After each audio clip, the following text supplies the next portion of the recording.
Welcome back to enLIGHTenUP for episode 45, the masculine versus feminine debate, victimization energy, and Michael's favorite trigger, you just need to love yourself. We have kind of a way back throwback episode because Brian was a little sick and wasn't able to join us. So you have the original amigos, Michael, Lisa, and myself to give you today's show. And we're going to talk about the masculine and feminine energy and what that actually means. We're going to go into the spiritual aspects and why it's so important to honor both and not separate yourself from one or the other. We're going to talk about equality. We're going to talk about the victimization energy and how disempowering that is when you fall into victim mode.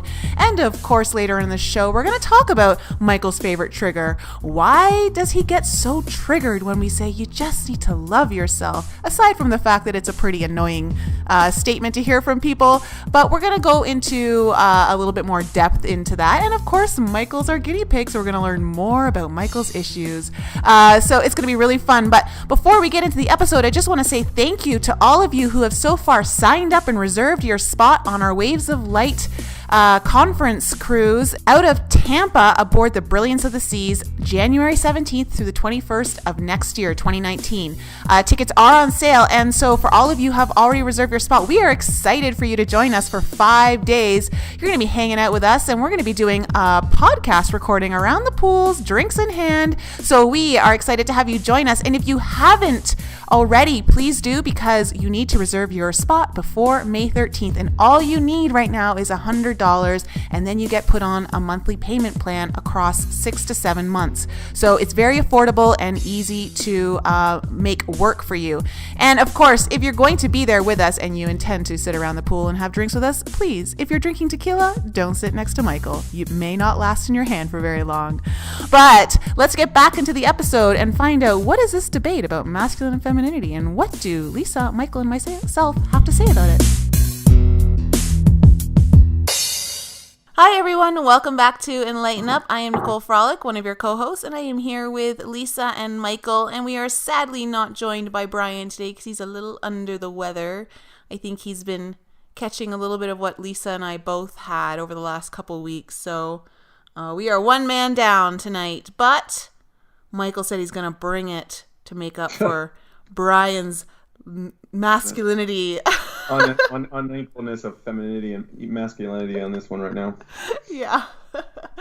So we thought today's show we would talk about the masculine and feminine energies and what they are, what that means, because there seems to be a little bit of confusion sometimes on the difference between the two, and is it if you've got more feminine energy, is that because you're a girl, or masculine energy because you're a guy, and that's not the case at all. So, Lisa, what was your first understanding of masculine and feminine energies when you started getting into it? I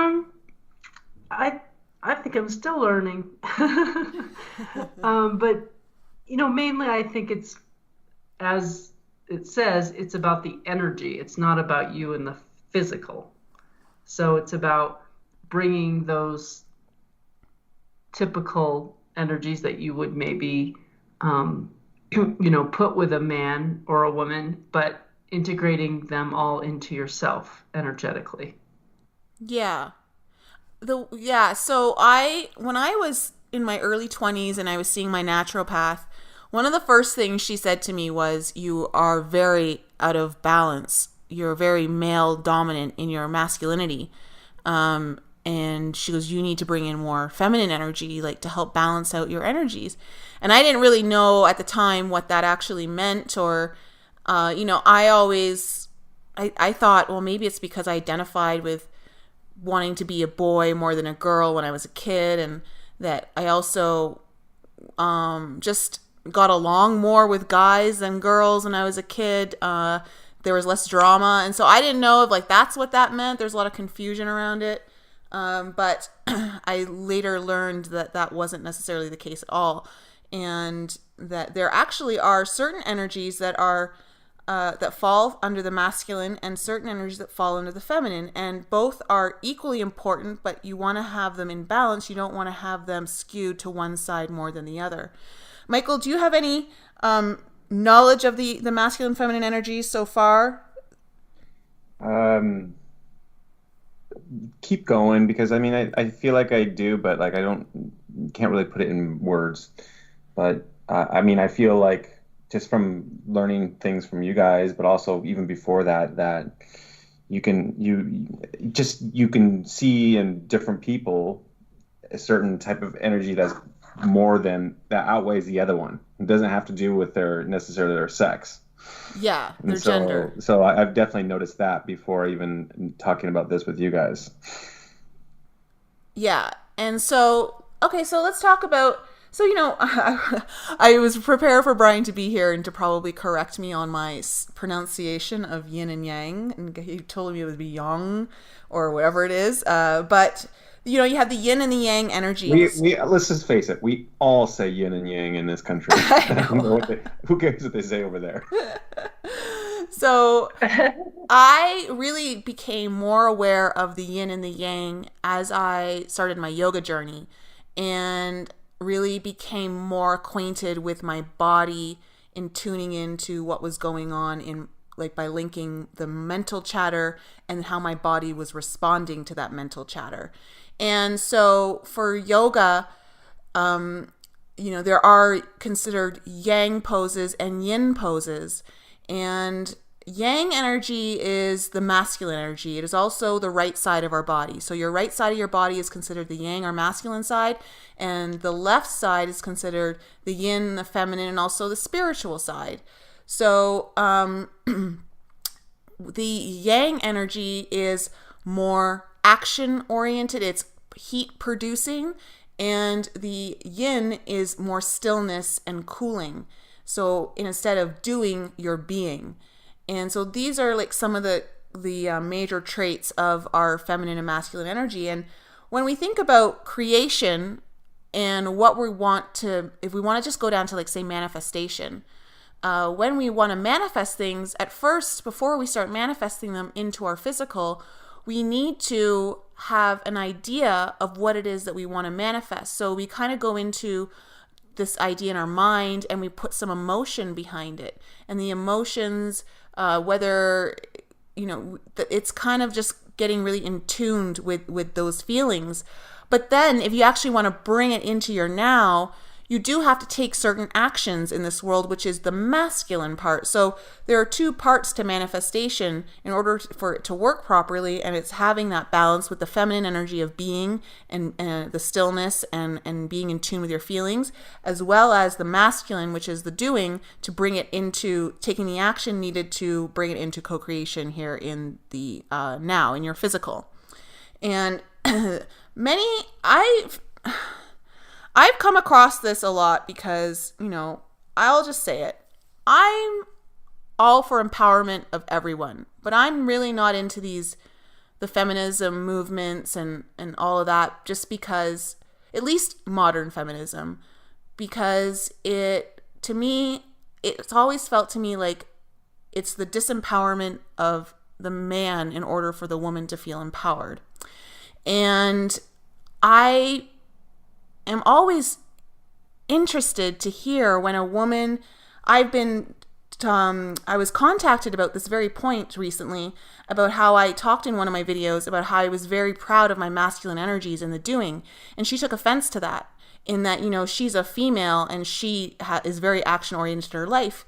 And I could see how there's a confusion behind this idea of masculine and feminine, it was almost a bad thing that I said that. And I'm just so curious as to how we got to this point where one is better than the other, or we perceive one to be better than the other, or one is not as important or more vital. And so I'm just curious what your thoughts are on all of that. Lisa? Well, I think I can see how somebody would be confused, yeah, by that, because we're always thinking in this physical realm, in the 3D. That's where we are and what we're kind of programmed to think and believe that's all that it is. That's who we are. So, I mean, I definitely think that it's important to kind of look at yourself and ask yourself, what do I need, more masculine or feminine? And, try to connect with those energies for sure. And it's interesting because, like you, Nicole, you felt like you were more masculine. And there are plenty of, I'm sure, men that maybe need to integrate some more of the masculine in them that have more of the feminine energy. But I think it just all around makes you a more balanced person. It's not like saying you need to do anything, like you're not right the way that you are. It's not about your personality or anything like that necessarily. Then it is about just balancing those energies within yourself. I learned something today, which doesn't necessarily have to do with mass energies, but did you know that there's a tax, an additional tax on feminine products? Yeah, the pink tax. The pink tax, right? Yep. I didn't It's know not a that. tax. It's not a tax. It's just that you guys pay more for stuff that we get, the guys get. It's just that it's brandized to women. Yeah. How crazy is that? That's just wrong. We're talking about masculine and feminine. I'm just like, why are the women getting jilted here? What's up with that? I think this is a very big challenge and problem in today's world, is the imbalance of feminine and masculine, and a little bit more beyond than just what you guys pay for when it comes to razors. It's like I think my mom said it best. Is like, my mom's kind of like you, Nicole. She's like, you're very pro woman as a woman, not pro woman as an equal to the man. And it's like pro woman. She always says men are supposed to want women in their life for everything that the man can't do in his life, and that's kind of the yin and yang that you're speaking about. It's like we are trying so hard in society right now to equalize everything. It's almost like a neutering that's going on out there, to equalize everything, that it just confuses a lot of people that are, I would imagine, growing up in this day and age, let alone 20 years ago. And I think it's getting worse and worse, if you ask me. But that's just because I see too many men in skinny jeans nowadays. Well, I think there's some confusion with this, the feminist movement, so to speak. Like Nicole, you said, you're not really pro that, or at least just not the modern idea of it, because there's definitely a place for it, as there is, we should all have equal rights. Yeah. But it's not about... I think, yeah, you're right. There's confusion. Sorry to cut you off, but that's where the problem is, that confusion of the word equal. Yeah, and to demasculate men just to lift women up, that's no better than where women were before. That's not what we're trying to do. And I think a lot of people get confused with these equal right things, like that men somehow now are losing some of their rights because we have to take on more. It's not the case. I don't feel like, speaking on the male side of it, I don't feel like we're losing more rights. I just feel like we're becoming, on the men's side of the fence, we look like we're in the way. Well, maybe it's just losing respect is more what I think it is. It's just like not respecting each other's genders. Yeah. No? What do you think it is? I'm not sure if I follow that. You might be right, but I'm just not sure. Nikki? Well, okay, so when we're talking about the masculine and feminine energy, so when we're trying to bring everything into balance, we have to really honor both sides and understand the strengths of both sides, and when they're needed, like certain situations will call for more femininity energy, like more feminine energy, and some will call for more masculine energy. And then there are times where like you just really want to have it well integrated so that there is a very good balance on the whole. And when we look at our society and we see some of these movements, I just find it very interesting to observe it. As for instance, I see a lot of women angry, and they're using that anger to I guess voice what their concerns are and what it is that they are fighting for. And I find that interesting because it's very masculine. The aggression is more masculine energy. And so the fact that they're actually using their masculine energy to try and get the more equal rights for being female, I find that just very interesting to observe. And so I'm not saying it's right or it's wrong. I think that's very interesting. And so I think what you're trying to say is they're tapping into the masculine energy to be pushing the feminine energy or feminine market. Yes, exactly. And that's where I just always, I have some very pro-feminist friends, like some of my best friends are. And so we always have great conversations. And I love to kind of push a couple buttons in the conversations just to, have them think in a different way.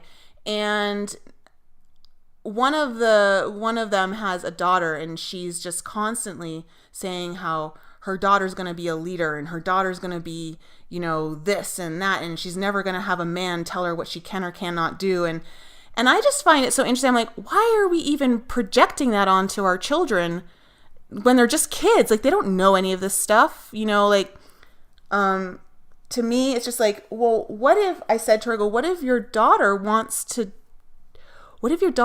be a princess? Because that's the worst thing that she could ever think of, is that her daughter would grow up wanting to be like a princess. And because that's like the whole opposite of like modern feminism. And I said, what if she's really like that though? What if she's really girly? What if she's very like, she just likes to dress up and all of that? What if that's who she is? Do we teach her that that's wrong? Like, what if that's part of who she is? And so I feel like it's important that, yes, as the women have come a long way in fighting for certain rights that, they should have had long ago. But now I wonder if it's going to an extreme that isn't as balanced as it needs to be. And I see that in the energies. When you just look at the energies behind some of the movement of it, that also, the energies that are also raising children now. I mean, let's face it, there's a shit ton more single moms nowadays than there ever was probably in the past. Yeah. And when you don't have both masculine and feminine energy points in a household, I mean, there's a reason why we use the term mama's boy. And so I don't know, I feel like it's so imbalanced. Like, even if you take, like, let's just take genders completely out of it, and you have like a same-sex couple, you can see normally when it's in a same-sex couple, one that has more of a masculine energy versus one that has more of a feminine energy. Exactly. That's very true. And that's the whole thing, is like, whenever we couple up with someone, regardless of the gender, whether it's same sex or not, there's always going to be one who represents more masculinity and one who represents more femininity. And for instance, so I was in a relationship with a guy who was a lot more feminine than me. He was a lot more affectionate. He was a lot more nurturing, and just a lot more of like the feminine aspect. And what's so beautiful about that, like from my experience, is because I was very masculine, I was very anti-PDA, I was not affectionate at all. And so basically you have a very yin-yang relationship, but in just a reverse idea of what people think. Yes, but what was so beautiful that came out of that is he taught me how to become more comfortable with that aspect. So I became more affectionate through being with him, and he taught me how to soften some of those edges, and likewise maybe I taught him some more of the masculine aspects that he was lacking. And so we both were brought more into balance within the relationship. Even though the relationship didn't last, there was so much learning that went on, and I feel like we both helped to bring each other more into balance that way. And so, when I look back on that relationship, that's actually one of the things I'm most grateful for. And I now appreciate those aspects, those more feminine aspects that I may have not appreciated more, by bringing them into balance and being able to have those qualities as opposed to suppressing them. And I think it's really important to notice that about ourselves. Our whole reason why we're here is to bring us into alignment, into love.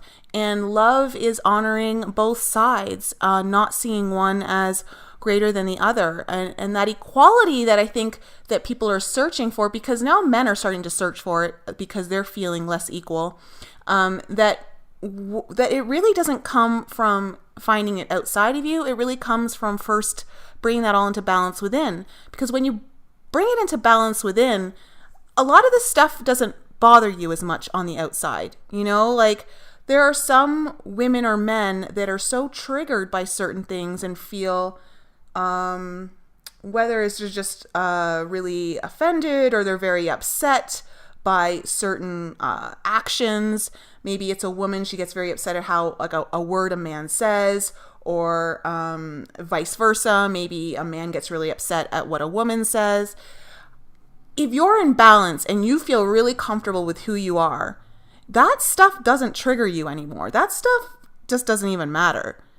And so again, like, going back onto this topic, because we talked about this before, is that we really, as a society, need to start focusing more on these energies of the masculine and feminine and how to bring them into balance within, so that in the world, it's reflected in our world, and we're not feeling so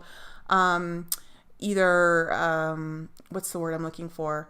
But basically feeling like we're less equal or less important, or our place in the world isn't where it needs to be.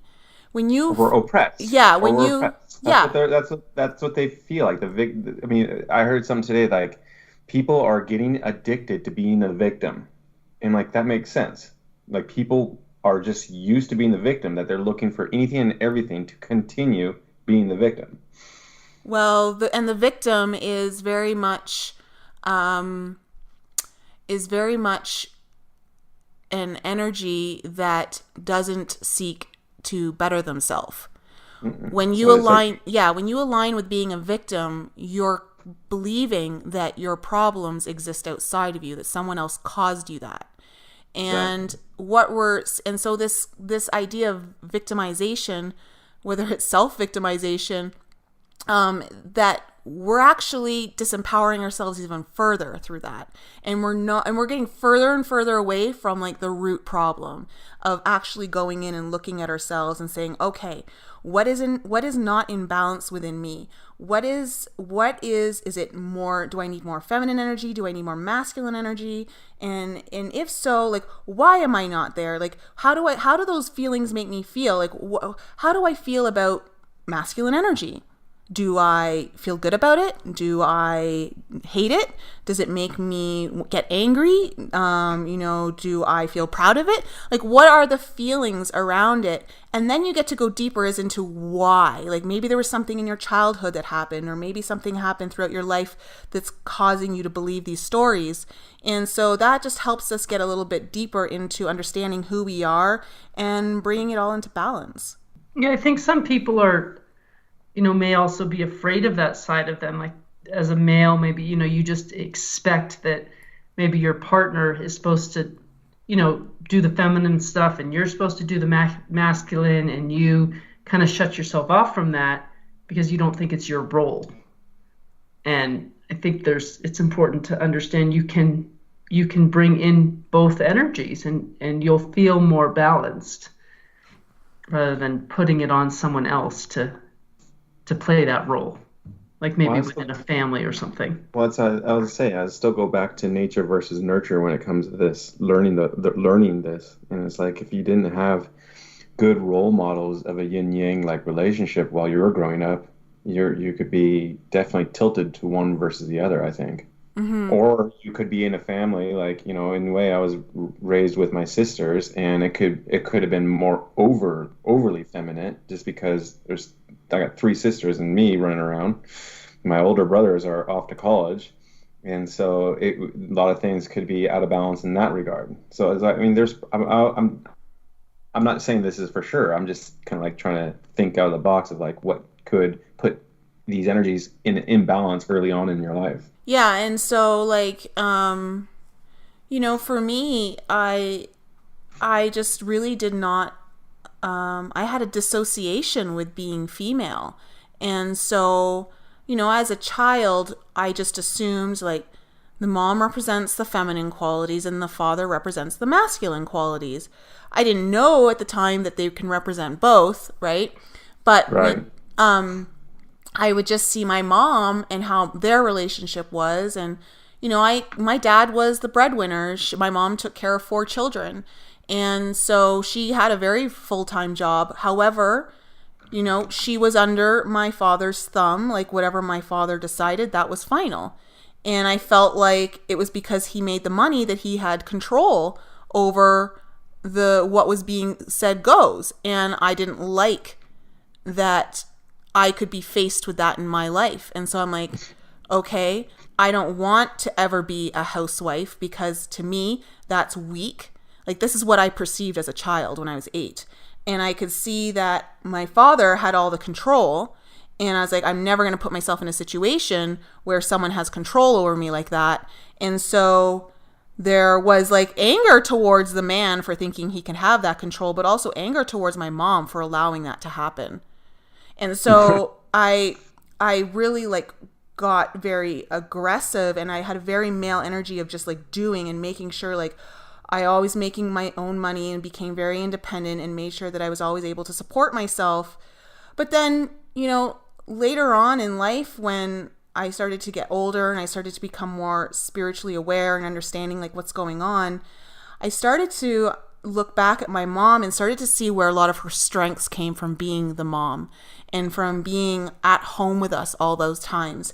And I started to recognize what I wasn't allowing myself to see earlier in just how important her role was in being home with us all that time, and just the amount of patience she must have had to have for 4 children who, were very active and running around like crazy. So I then started to shift and started to see the strengths in her, which I think really started to correlate around the time I started to understand the strengths of feminine energy. And so it's really interesting when we start to pay attention more and go beyond the society programmed aspects of masculine and feminine and really go deeper into the spiritual layers and what we're actually seeing. Because I do feel like society programs us to, at the time, like society was programming us to, you don't want to be a housewife. You want to have a job. You want to, and I remember feeling that way, like that's never going to be me. And now I hats off to every housewife out there who's a stay-at-home mom, and and hats off to the women who are like, CEOs. I just think that there's so many great qualities in both, and that when we try to choose like which one is better, why do we need to choose which one is better? Why don't we like incorporate those strengths and honor them on both sides? I had the opposite, Nicole. It's funny that you were saying that because my mom was a house mom too, and of course she was one of the hardest working people I ever saw in my life. But like my father, of course, would go to work, but my father always asked my mother for money because my mom controlled the money that my dad Okay. made. That's smart. It was a good role growing up. It's kind of funny to think about it now. And then, but like, yeah, she would always get so upset, and for good reason, when she overheard other women talking about how how it's too bad that so and so is a house mom. She could be doing so much more, and it's like my mom used to get pissed at that. Yeah, masculine energy seems to me it's like more, straight lines, where the feminine energy is more like curves, and you need to have both to be whole, because female energy without masculine energy isn't whole, and vice versa. Like you just have to be So what okay. what do you mean by straight lines versus curves? Just men know how to get from like point A to point B, just not necessarily focused, but they're just, it's the doing part of us, I think, is what it is, where women are more, the nurturing. They soften things. They come and they bring in the emotion. Yeah, I look at it as like more like men are used to it, or not men. Let's just say masculine, because Yeah, no, what very we're talking true. about. Yeah. The masculine is more about the action, and the feminine is more about the thought process. The nurturing for sure. I think there's a lot of unfortunate relationships they're stubbornly together, where it's like both of them are too much of one or the other. Yeah. Well, let's talk about like the relationship aspect, because that's huge, and why I think there are so many unhappy people in relationships, in that they're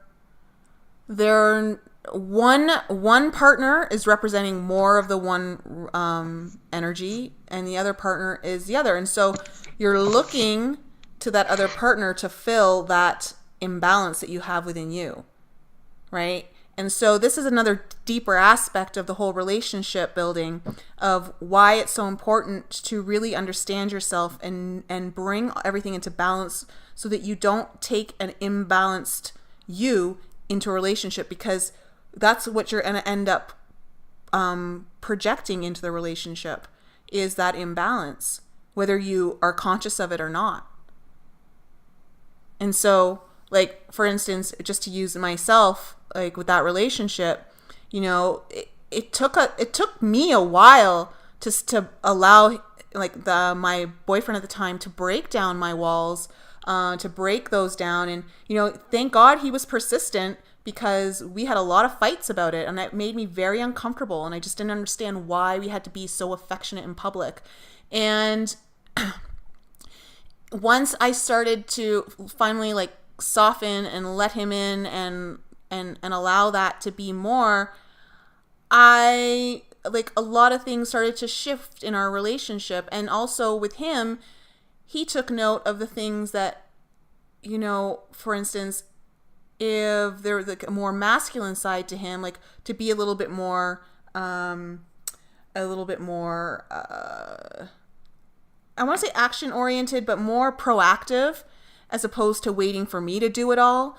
And so when he started doing that, it took a lot of pressure off me, and then all of a sudden things really started to shift in his life. Like he started his own company. Like he just started to actually take things and put them into action, where he used to just have all these ideas, but he wasn't implementing them.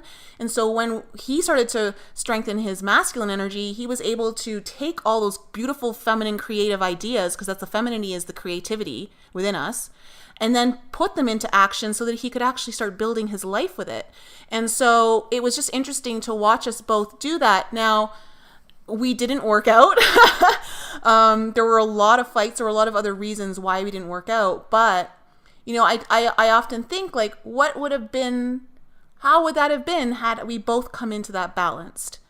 What would that relationship look like in how we interacted with one another and our communication skills? So I think it's important to understand that whether you're the man or the woman in the relationship, or the woman and the woman and the man, whatever it is, that you'll know if you're the more feminine or the more masculine in the relationship. And then that gives you an idea of like, okay, what can I start to do to bring in that masculinity for myself, or that femininity, whatever it is, to bring you into balance. And so understanding, like, for instance, with a man, if you're more masculine and you need to bring your femininity into balance, then you're likely a doer. You're likely someone who might be a workaholic. You may never stop. You've probably got tons of stuff on your plate. Your schedule's always full, and you're never taking time to just be still. And so bringing stillness in, whether it's through meditation, whether it's just time to contemplate, to reflect, that is a great way to start bringing in that femininity, to start bringing in the balance. And as for like, if you're someone who's really great at being still and you have all these ideas and maybe you just really want them to like be implemented into your life, but you just don't know how to do it, then that's an area where like life is, or your higher self may be trying to communicate to you. You need to start taking action now. You need to start doing things that will support these ideas. And so there's oftentimes a little out of imbalance. So if we think about it in life, just in general, you know, we have the doers and we have the people who are more ideas people, the more creative aspect and the more executioners, right? They execute the ideas. And so we see that in work and business a lot. But what happens when we start to bring that into balance? And it doesn't mean that, you know, you can't be a really good executioner and also be a really good creative idea person. Like, you can have both. You may tend to fluctuate one to more energy than the other at times, as we always are fluctuating in our energies, and that's totally okay. But as long as there's a lot of harmony in there, then it becomes this beautiful flow, and you start to see things really manifest in a completely different way in your life. So, Nicole, if you're someone who feels like you need more masculine energy, or a woman, in fact, I saw this thing on Instagram this morning. It was just a post, and it was asking a question, like, what 2 traits do you think are most important for a woman to succeed in her career?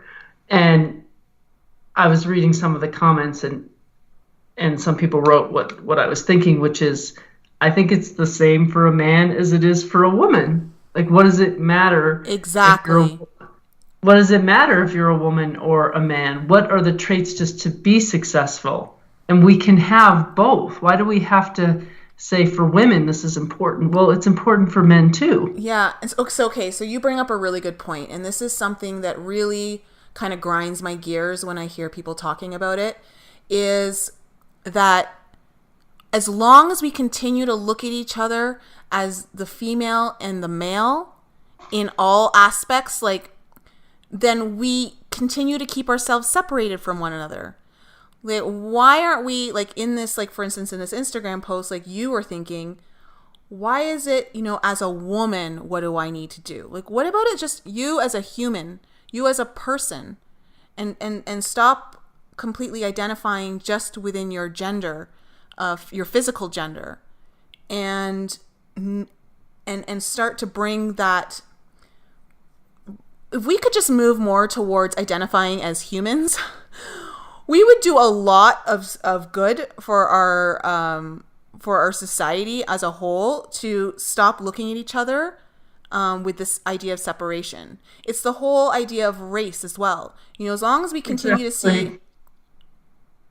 That's be like saying, you know, as I don't know, I'm just going to say a Mexican or an Irish person, whatever. What are the traits that you think are important for, you know, a Mexican to make it in the workplace or something? Yeah, you know, like, exactly. What does it matter? It sounds silly when you put it that way, right? Yeah, it just sounds stupid. Yeah, and so why are we still not? And this is the whole reason why I don't believe in modern feminism anymore, because it continues to push separation. It continues that separation push, And I would love for us as just a society as a whole, whether you're male or you're female, just look at us as all humans. We're here together. And to stop identifying with that so heavily. Like, I'd love for us to just be like, oh, yeah, you're Lisa. And yeah, you're a woman, but I don't think of you as Lisa the woman. You're just Lisa. And Michael, you're Michael, not Michael the guy. Like, you know, or Michael the guy who's, you know, white American, you know, whatever. Like, we got to stop using all of these things to identify with, and because it just keeps pushing that separation. Yeah, definitely. I think, you know, with the feminist movement and the separation that it's bringing, it's just, I mean, why can't it just be about being a stronger, better woman and being a stronger, better man? Like, what do we need? How can we come together to balance each other out without excluding one or the other? Well, and this is the whole thing. When we exclude, when we have these like all women's movements or maybe they're male movements, because I know that's happening now too, we cut off the lines of communication with one another. We stop listening to one another, you know? And so how are we supposed to communicate with one another when we're like, we're isolating ourselves from the other? Well, it's kind of like it's taking on that victim role. Like, as women, we're saying, oh, we're victims. Look what men are doing to us. Yeah, and I've always empowering ourselves. Yeah, and as a woman, I've never felt like I was dealt a short hand in life because I was born a female. Now, I have other reasons of why I didn't like being a female, but that was other deeper rooted stuff, not because of just that societal implication. And I feel like, you know, back in the early 1900s when feminism was born, yeah, like it was needed. Like, women needed those rights. But I feel like we've come so far. Like, I almost feel like, are we still fighting for the same thing when I feel like we've already been there?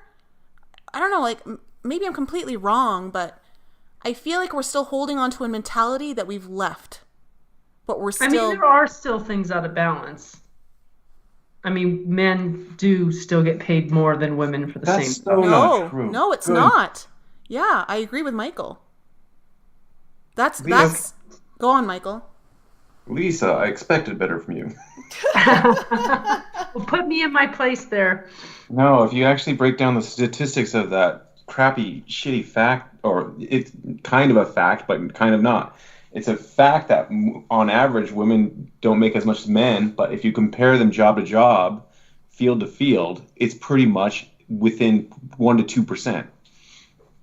And what they found out is that women tend to choose different jobs that are usually being paid less than the jobs that men often choose. And so then they compare it straight on the board, like, oh my gosh, look at this. And they go, there's, you know, like 72 cents to $1 or whatever. And then the other side is they show Hollywood stats where it's like, you know, you got these women actresses versus men actors that don't get paid the same. But that is such a small little niche. And they say it's because women don't ask for more. I mean, I'm not sure what that's all about, but statistically, it's pretty much the same.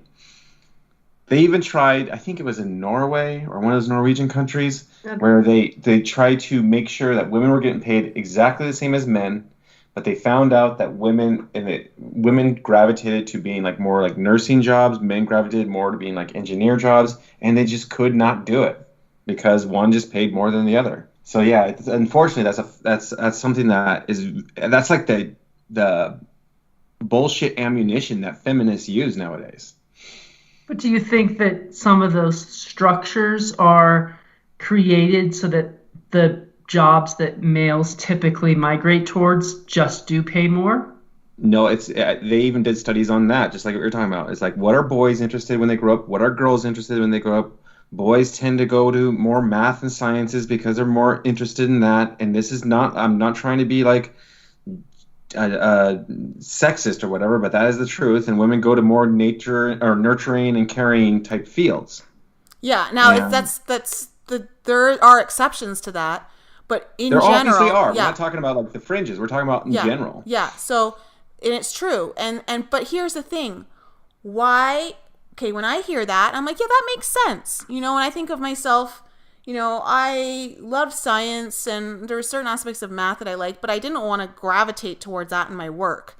You know, like my work, I chose massage therapy as my job, and that's a very nurturing profession, and taking care of others.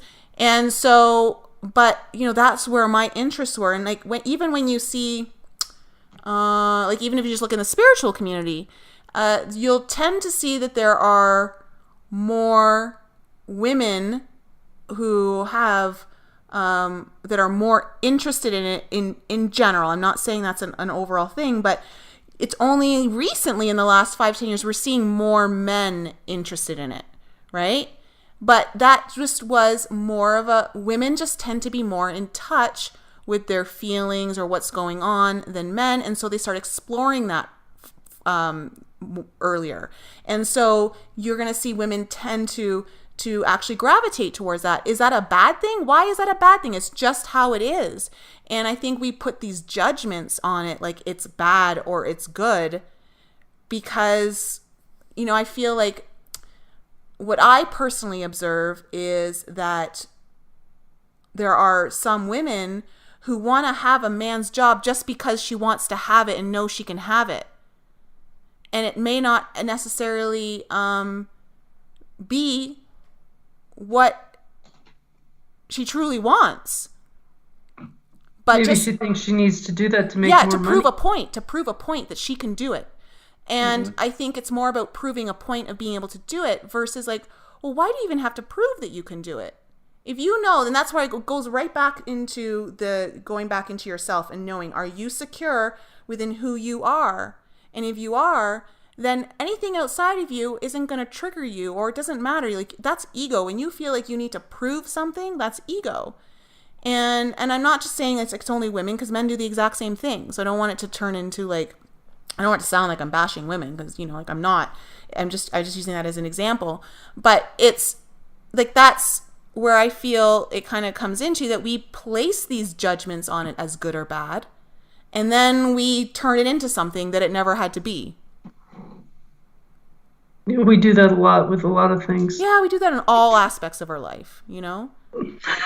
And the more focus you put on something, the more of whatever you're focusing on you get. So if it's inequality that you're focusing on, you're probably just going to find more of it in your life. Exactly. Yeah. I hear more about, I mean, maybe it's because I grew up in a different part of the country, but I hear more about racism nowadays than I ever had in the past.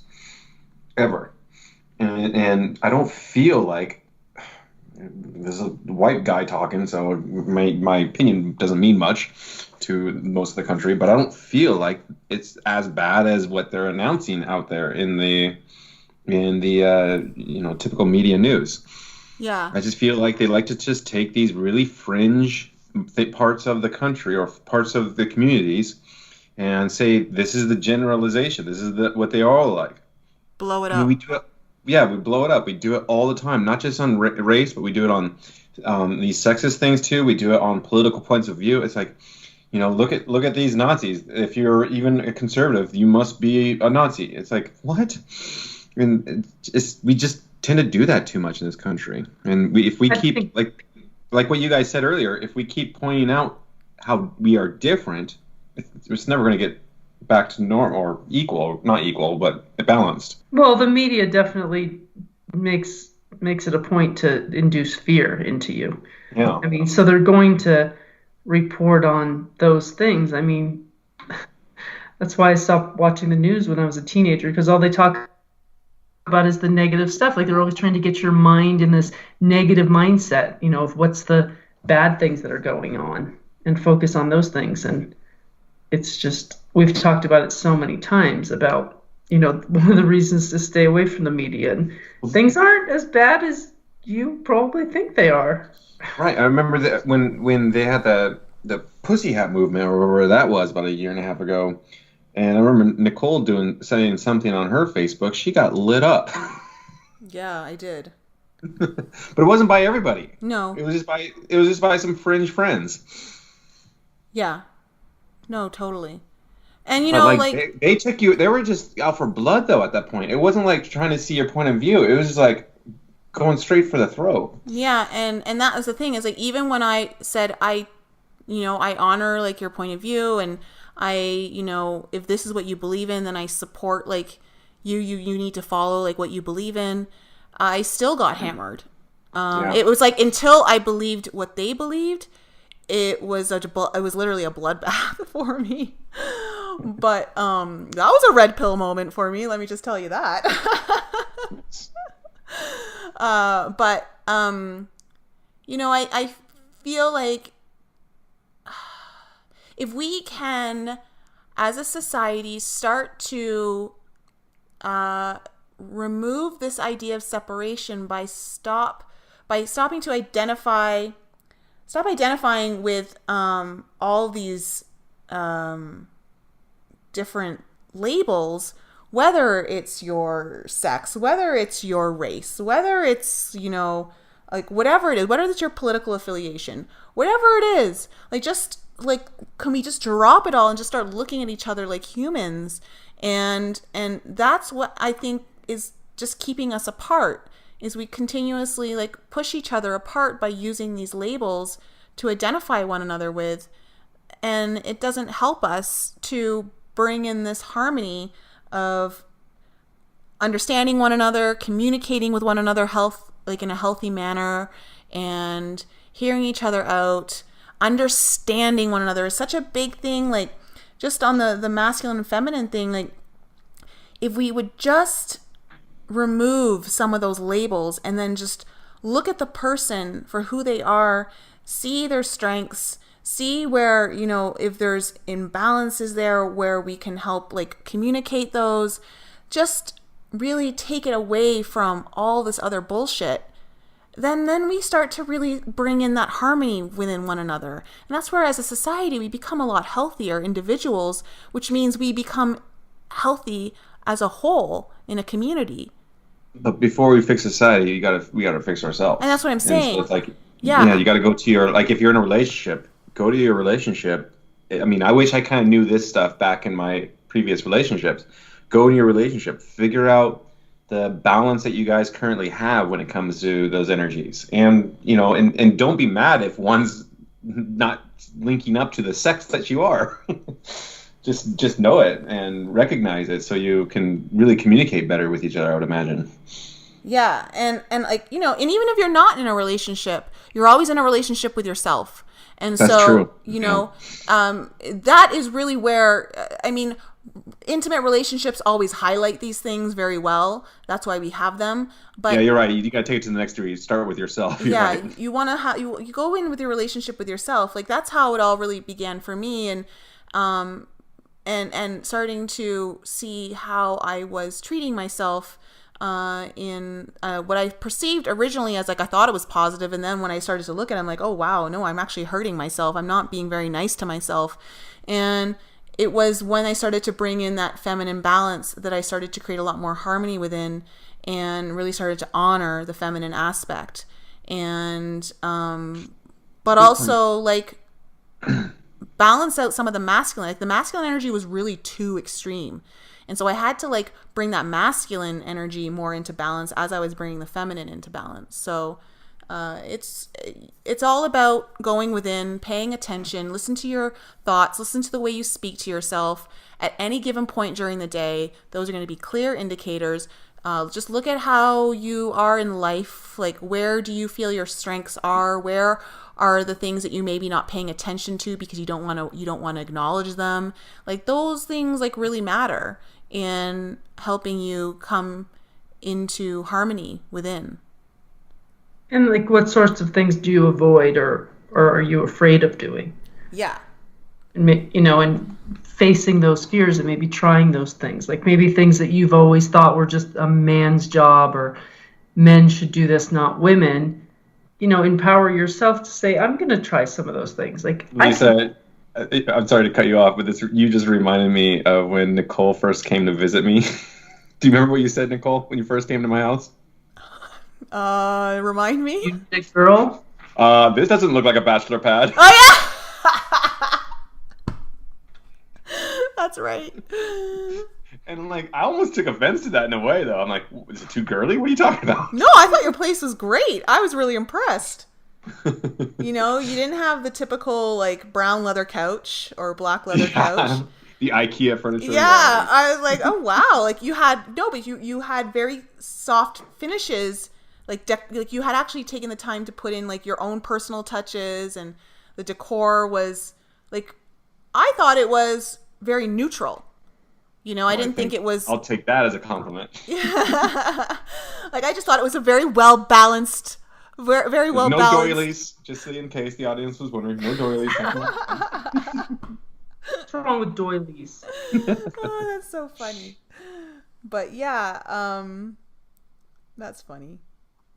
But yeah, like, okay. But also just to remind the audience, like, it's not about, okay, we have our societal programmed beliefs of what is more male and what is more female. But then when you go into the spiritual aspect, there are actual energies that are defined within the yin and the yang, the masculine and the feminine. So get acquainted with those and see how you may fall in that scale of like, do you feel like you're more feminine or more masculine? And then you'll start to get an idea of like how that's being used to create your life. And if you're wanting to change certain aspects of your life, this is a great place to start, is how to bring this into balance, because I see it all the time with, and I know I've said this a couple times, but okay, let's just take it back to, you know, when we had Marina on the show and we were talking about manifestation. There are like the spiritual people who really believe that all they need to do if they want to manifest something is just sit there in meditation for 10 hours and like they're going to will it into their life, you know, and that's not true. And Marina talked about that. There is also the action aspect. You need to choose and start taking actions in order to manifest. And so, and this was actually brought up in a conversation with a friend of mine on the weekend, where he's like, you don't believe though, like you're just going to will it. And I said, no, you absolutely need to take action. Every time you choose something in life, every time you take an action, you are telling the universe that you want it. And so it's important though that you have that balance of understanding what it is that you're trying to attract and have a really good idea of it, how it feels, what it's visualizing, and then also be taking the action necessary. And that's balanced feminine, masculine. Okay, and that's how you create your life's desires. That's how you create the life you really want, is when you have those two in balance. And so that's why I think it's really important for people to really acquaint themselves with the masculine and the feminine energies, because understanding how they work will really help you in your own energetic field create the life that you desire right now. And when we have those out of balance, and when we are just focusing on one or the other, that's why we struggle to like see the things that we want to see. And we feel like we're constantly like going uphill, you know, we're in an uphill battle. There's a lot of help online too if people are confused on what traits are masculine versus feminine. And I'm just looking through a whole list, and you're gonna go back and forth, but you're supposed to kind of go back and forth on which traits more portrayed to you versus not. Because you're just hoping it's kind of fairly balanced. What are you reading? What do you got there? What's your list? Well, so for example, masculine energy is doing, feminine energy is being, masculine energy is aggression, feminine energy is surrender, masculine energy is analytical, feminine energy is intuitive, concrete, abstract, impatient versus patient, striving versus tranquil, rushing versus nurturing. So, I mean, they have a whole list of different, you know, aspects on which side. On the yin yang list, the yin yang top 10 list.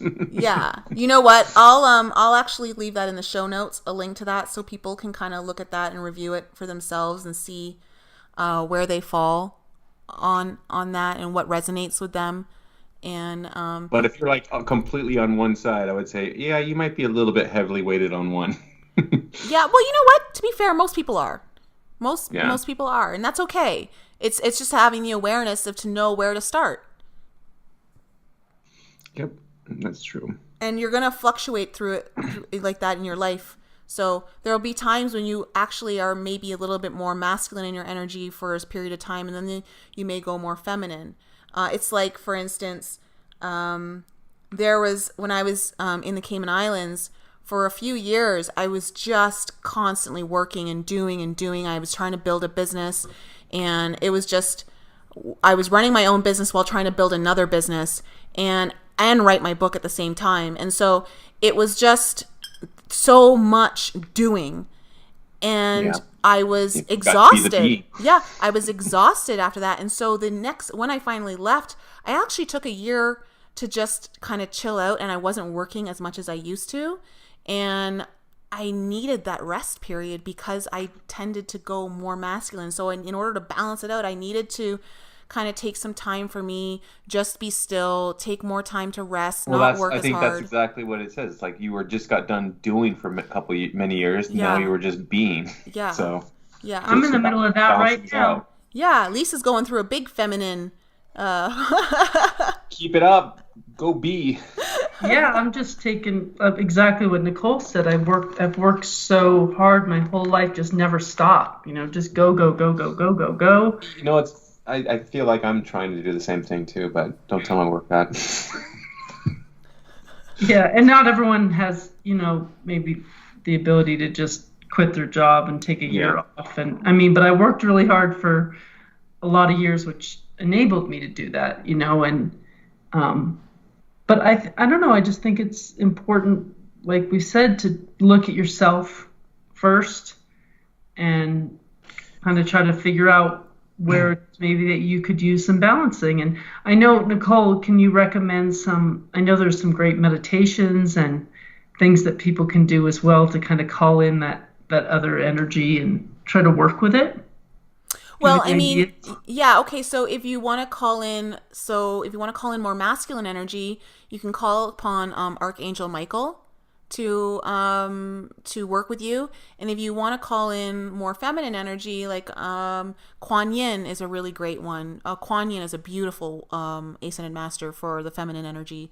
So whether you're a woman or a man, whatever you feel like the energies you need to work with, those are two different ascended masters that you can call upon in your meditation to work with and teach you, ask for them to help teach you or show you some of the things within you that need extra attention and more awareness. It's funny, the more I look at this list, the more I can see the difference between me and Brian versus you two. How's that? Like, analytical versus intuitive. Yeah. Concrete versus abstract. Yeah, so it's interesting. So I would imagine the sex that you are born in does definitely influence you on one side a little bit more than the other. Yes, but also remember, we all choose the body that we come into. We choose whether we want to be born female or male when we come into this life. And there's a reason why we chose it, and it's so that we learn certain lessons that whether they're part of the society programming or whether they're part of something that we've learned through our family structure, whatever it is, like those are part of the lessons. And so it's important to always be tuned into this stuff. Sounds a little abstract to me, but I'll trust your intuitiveness on that one. Well, if you looked at it more that way, I think people would, you need to learn to love yourself for who you are and where you are. And if you born into a female body and you're feeling like you're out of a line with that, maybe you chose to do that so that you could try to find that other side of you. Absolutely. Lisa, knowing you guys, rejecting it. Lisa, knowing you for a couple years now, and Nicole for a long time, I still get irritated when I hear "love yourself." It just frustrates me. I just don't know. That's just so. Sounds like a trigger. It's kind of a trigger of like you guys make it sound like, oh, just flip a switch and love yourself. I'm like, no, I don't. I never said. We've talked about this many times before. Flip a switch. I still can't get that down on like what does it truly mean to love yourself, or even the best way of how to do that. But to value yourself, to honor yourself, to have respect for yourself. Sound all cliche. Follow your own joy, to give yourself the time that you need. I mean, all of those things. You know, yeah, and the reason why though, Michael, is that so many people don't know how to do that. I don't know how to do that. Yeah, and so like, I told you that several times. So it's like when you guys say, just love yourself. Oh, just like it is a trigger, but it's not a okay, trigger. let Like me I'm ask gonna you go this. crazy on Facebook. Do you It's know, just more like Michael, it's like irritating. do you know how to love a woman? No, apparently not.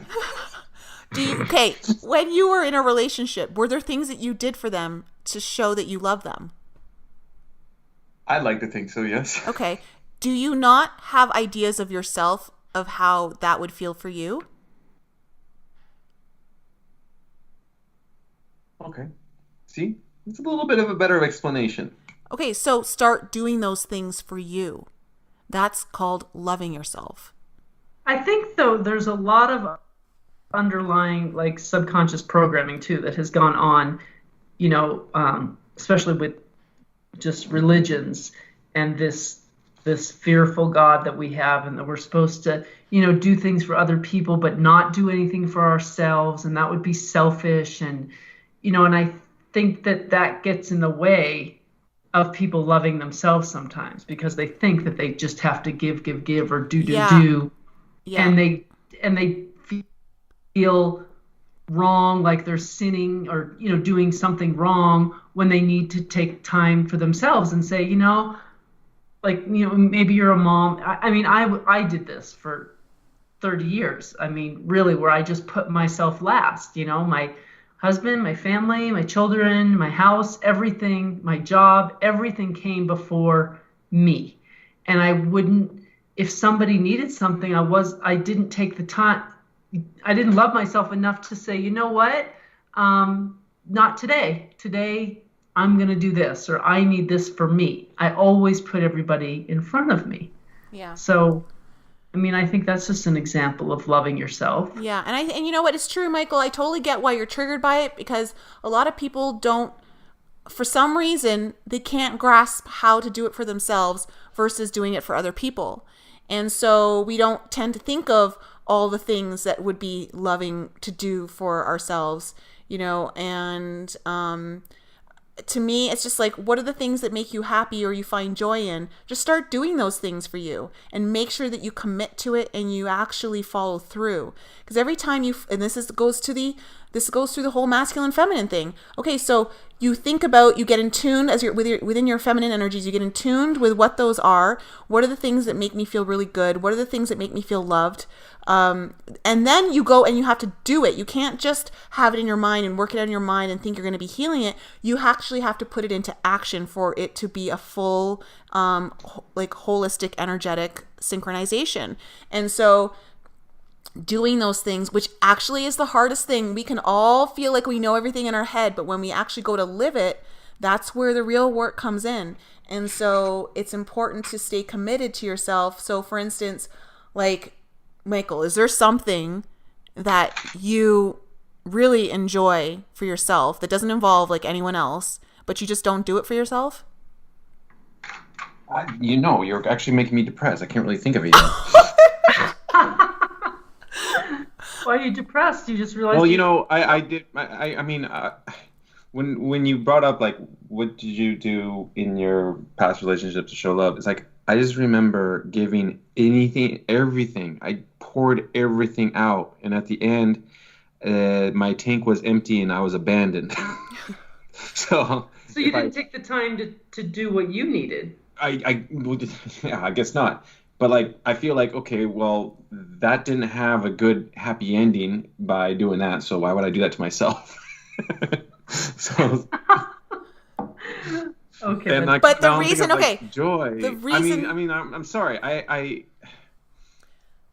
My joy.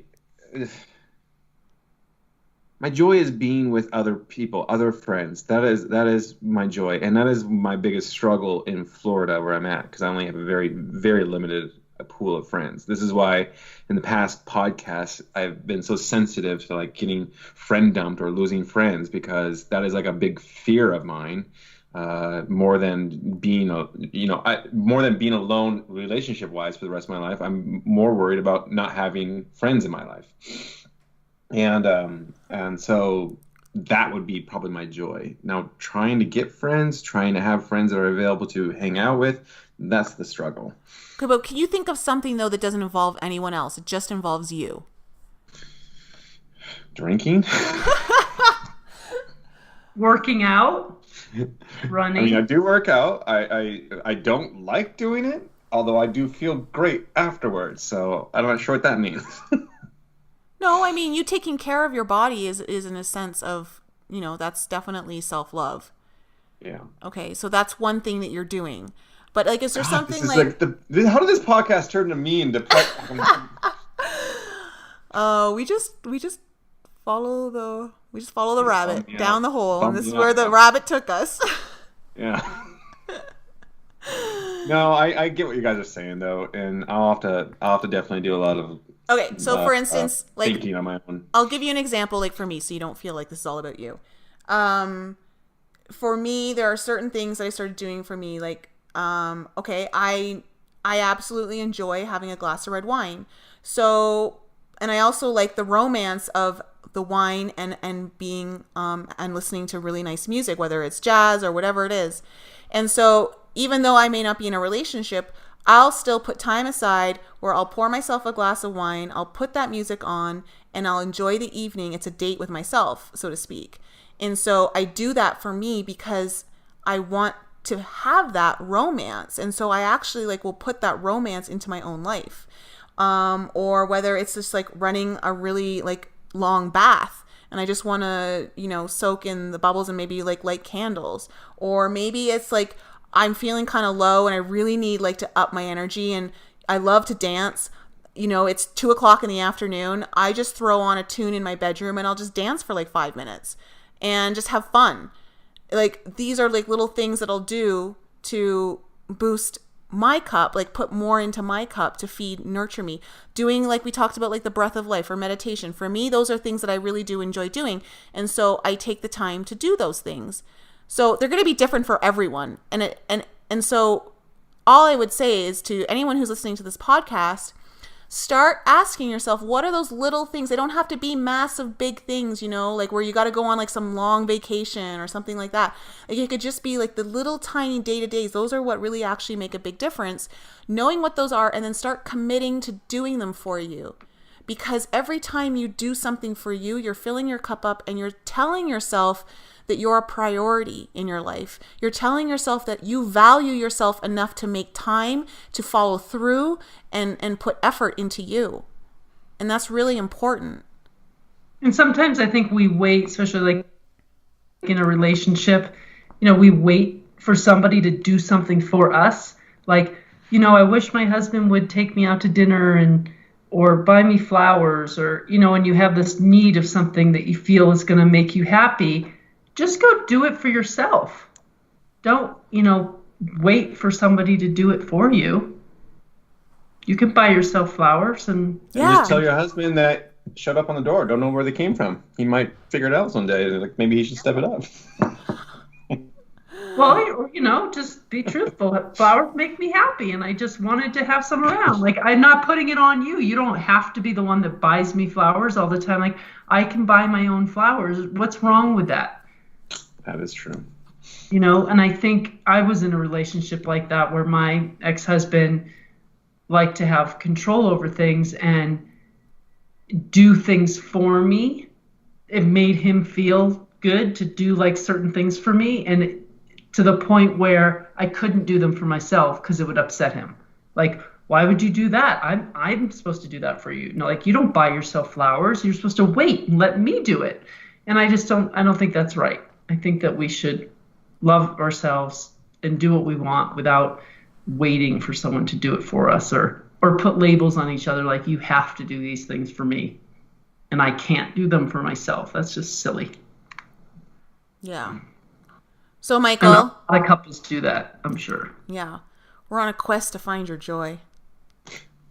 Well, I know I had a lot of joy with my ex-stepdaughter, and I know, for example, yesterday was Easter, and I was at my only friends that I do have. I was at their house, and they got a lot of their family there, and I just had so much fun playing with the kids.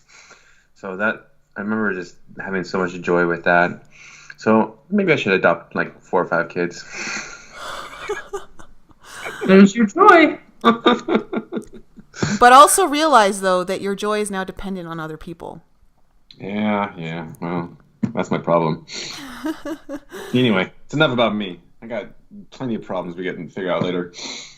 Well, yeah. So to our listening audience, it's really helpful to understand the masculine and feminine energies, and it's totally separate of your sex, and to understand how to be more in tune with them and aware, so that you understand when you're in your life and what you're creating in your life, how that ties into those energies. And if you see that you're out of balance in one area, that you can start to implement things that will help bring you back into balance. And you really start to see a shift in your life in what you're creating when you do.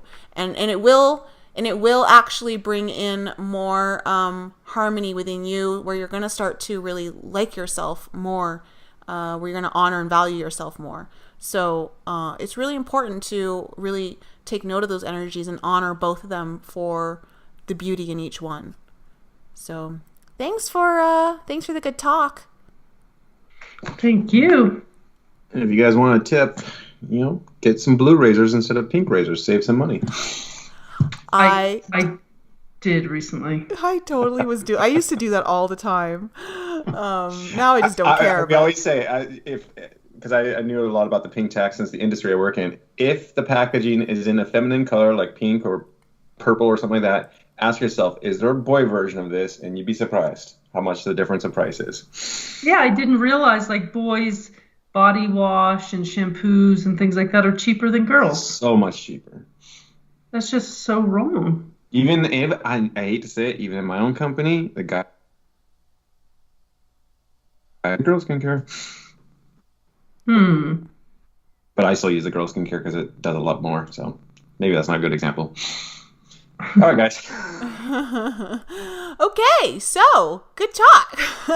All right, everyone. So thanks for tuning in, and we'll leave some links to the feminine and masculine aspects in the show notes. So if you want to read some more information on that, you can. And if you have any questions that you'd like us to answer on the show, you can send all of that into our email, info@enlightenup.us. And if you haven't already, you could leave us a review in iTunes and help us get higher in the search engines. We've just had a couple of new reviews, and we thank you so much. So really kind words, and we're just so happy to be here every week with you and just have these fun, casual conversations. So until next time, send Brian our healing, loving energy. Lisa. Oh, I'm sure he's doing some of that himself. You know how into that stuff he is. All right, everyone. Talk to you later. Bye. Bye.